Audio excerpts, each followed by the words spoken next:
All right, part D, which is on dummies and interactions. A dummy variable is smarter than it sounds, allows you to use a categorical grouping, like in ANOVA from chapter 6, in a multiple linear regression. So here is what I mean. Let's clear this away. Oh, I should have been more prepared. So here we are in part D on dummies and interactions. Okay, so we were working with the pickups in part A of the chapter 13 vignette. And what if we look at the makes of those pickups? So we have 10 Dodges, 12 Fords, and 23 GMCs. So that's what I mean about categorical groupings. We could group this data into these categories, and I can include that in a multiple linear regression, whether or not it's a Dodge or a Ford or a GMC, by using a dummy variable. So let's say if WI for each of the I equals 1 to n records was a Dodge or a Ford or a GMC, so that would be the categorical variable, then I could make an XI, I'll call it XI2, because we did XI1s, which was year, back in part A. And this XI2 is a dummy variable, or the indicator that WI is a Ford. And then XI3, a third predictor, is the indicator that it's a GMC. And I'm not going to make a third indicator for Ford because we're going to have that the Dodge is XI2, XI3 equals 0, 0. And then Ford is 1, 0, and GMC is 0, 1. So I don't need to make 3 dummy variables for 3 categories. I only need to make 2 because Dodge is in the 0 or the negative space, or sometimes people say is in the intercept. It's the baseline, and it's common to pick the smallest alphanumeric category, D for Dodge, as the category that's going to be in the intercept, but it doesn't matter which one you picked. Okay, and then our model, combining with year from part A, is that I've got Y is intercept plus year, so this is year, and then I've got the dummy variable for Ford, and then the dummy variable for GMC, and then I have my error term. And I'm being a little fast and loose by not using I subscripts and not describing the distribution of epsilon, but that hasn't changed. Okay, so let's move back over into R to build a design matrix with dummy variables. So I've misplaced my mouse pointer somehow. It's over on my, okay, I've got it now. It was over on my iPad. So building your own dummy variable. So I'll make a design matrix that has a column of 1s and then has pickups year, or pickup year, using now what we know about multiple linear regression by calculating MLEs from part C right before this vignette. And then pickup, make, I think it's pickups, not pickup, pickups, make equals forward, and then pickups, need commas.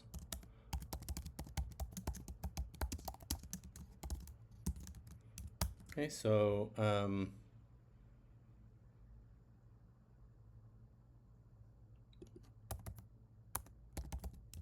okay, got it.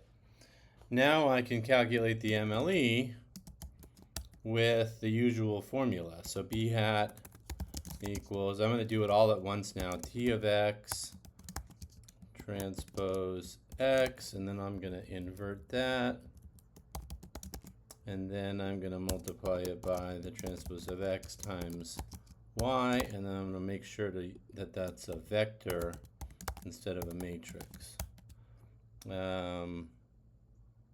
Oh, I better make sure that I grab the y variable. So y, remember we were doing log pickups price. I keep misspelling pickups. Okay, now I can do the calculation, and we can compare that to what you get in our dummy variables are automated.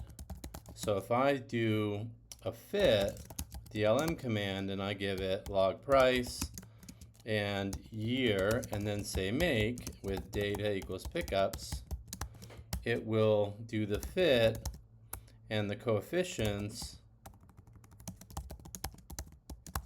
will be the same as the ones that I calculated using the linear algebra. So it will make those dummy variables for you, and I get a slope for forward and a slope for GMC, and Dodge is in the intercept. I can also look at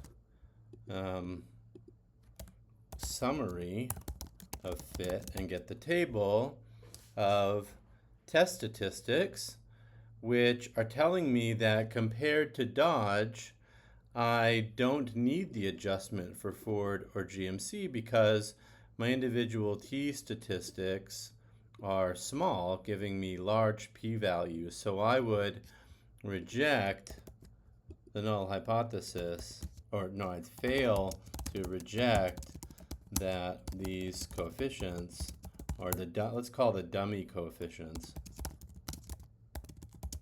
are 0. So it's kind of like an ANOVA, but if I wanted to do a true ANOVA, I couldn't have the year variable in there. And there's a deep connection between ANOVA and estimating these coefficients with dummy variables, but we'll have to wait till we get to part E, which is on model selection, to talk a little bit more about that. I want to pivot now to interactions. Well, I have in my notes here that I wrote down the thing that I just said, so I'll just do that really quick. An MLR with entirely dummy variables and no other ordinary x's is an ANOVA, at least from a modeling perspective.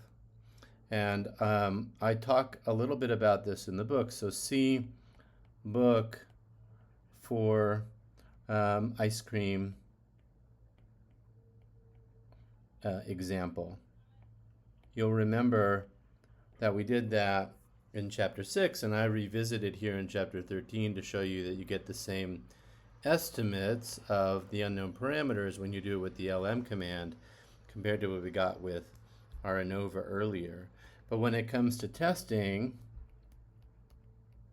you have to wait to part E, which is the next video.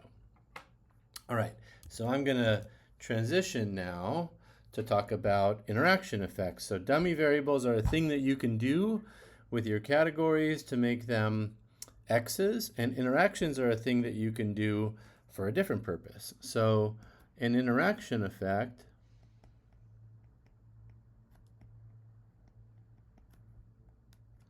allows the contribution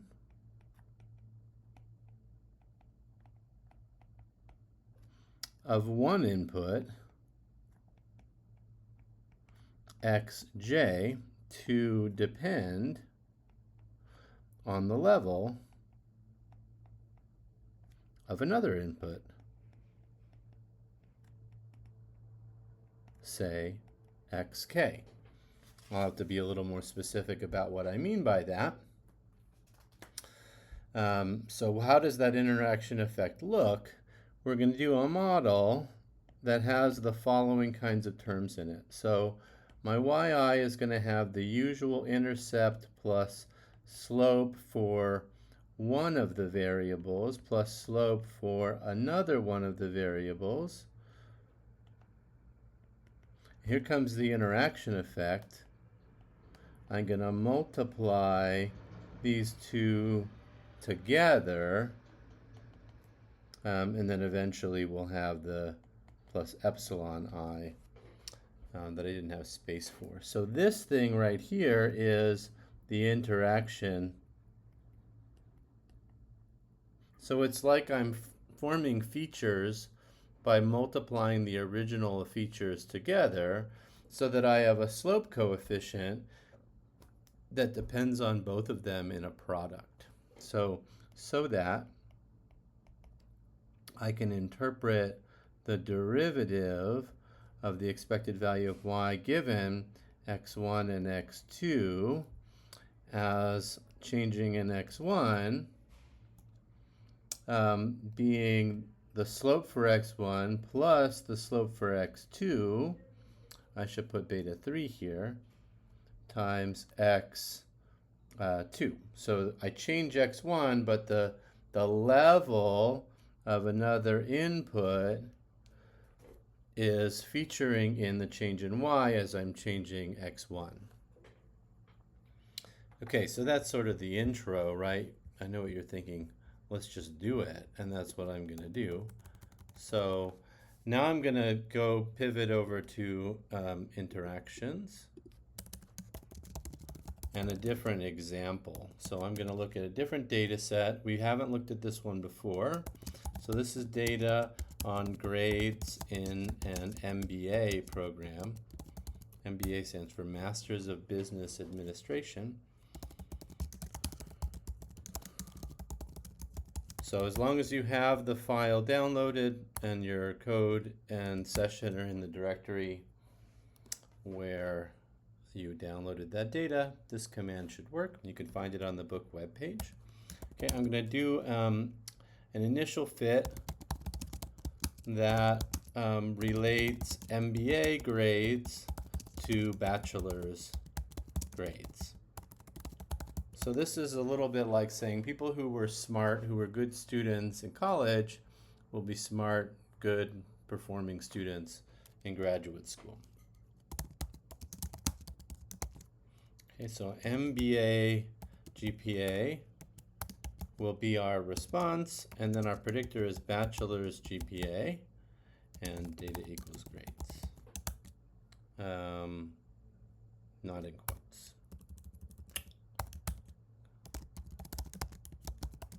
So if we inspect this fit, indeed, we would reject the null hypothesis that bachelor's GPA is not influencing MBA GPA, and the slope coefficient is positive, so people who have better GPA in college will have a better GPA in graduate school. However, the coefficient is much less than 1, so there's a dampened effect, which I think makes sense as people mature and go up higher in school.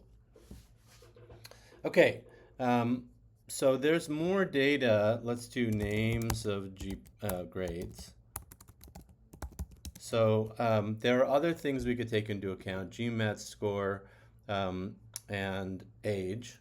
I'm not going to look at GMAT score today. We're just going to look at age. So what about if we also include age in the analysis? So fit 2 is LM, MBA, GPA, bachelor's GPA, and then I'm going to put age in my multiple linear regression and see if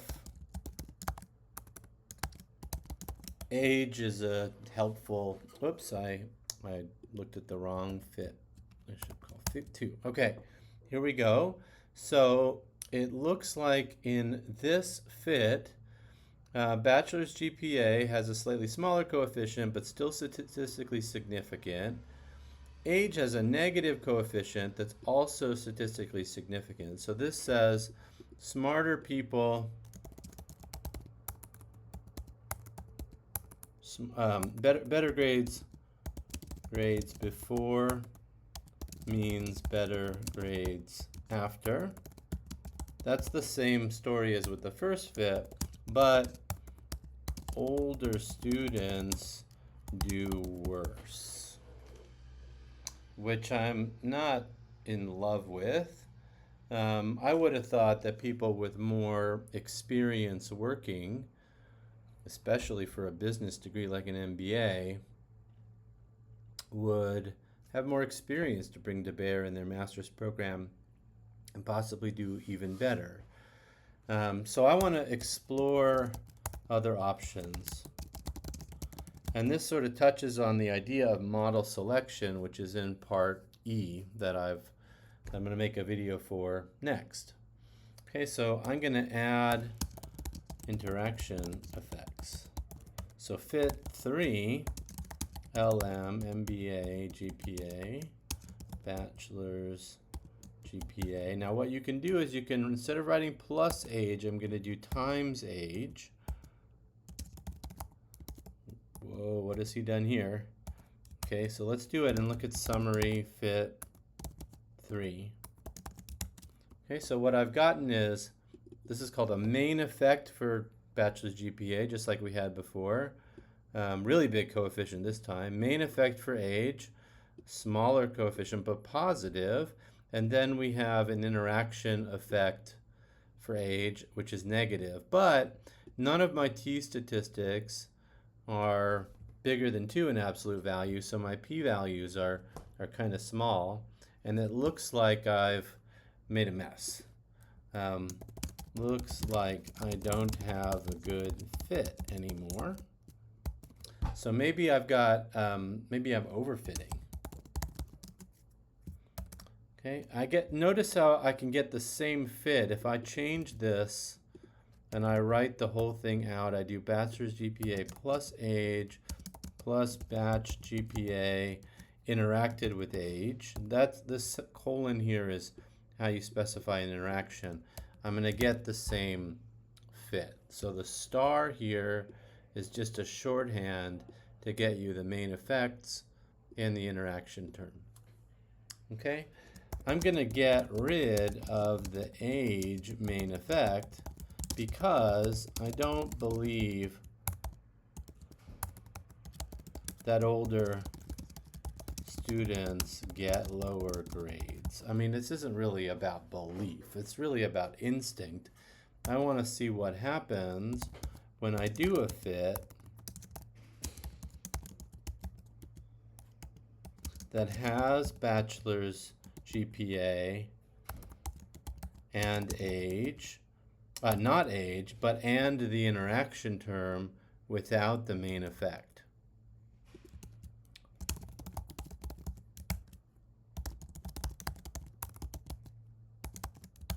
Okay, now look at that. Everything is significant again. I've got a very strong, this is a larger magnitude slope. It's statistically significant on bachelor's GPA, but I have an interaction effect that says for older students, bachelor's GPA matters less. The coefficient here is negative, and that makes sense to me. The older our students get, the less their college experience matters for their performance in the MBA program, and the more their experience matters. This is just an interpretation. The data don't tell us how to interpret it. They just tell us which coefficients are statistically different from 0. And I can get this a fit a bunch of different ways. I get the same fit if I do the full shorthand and then take away the main effect for age. That gives me exactly the same thing, which is kind of interesting to know. But I fit a bunch of models. I've got 4 different fits, fit 1 through fit 4, and I like the story of this one, and I like that all the coefficients matter, but I don't have a good way for adjudicating on which one is the best. And that's called model selection, and that's the topic of the next and final vignette for the book. So see you there.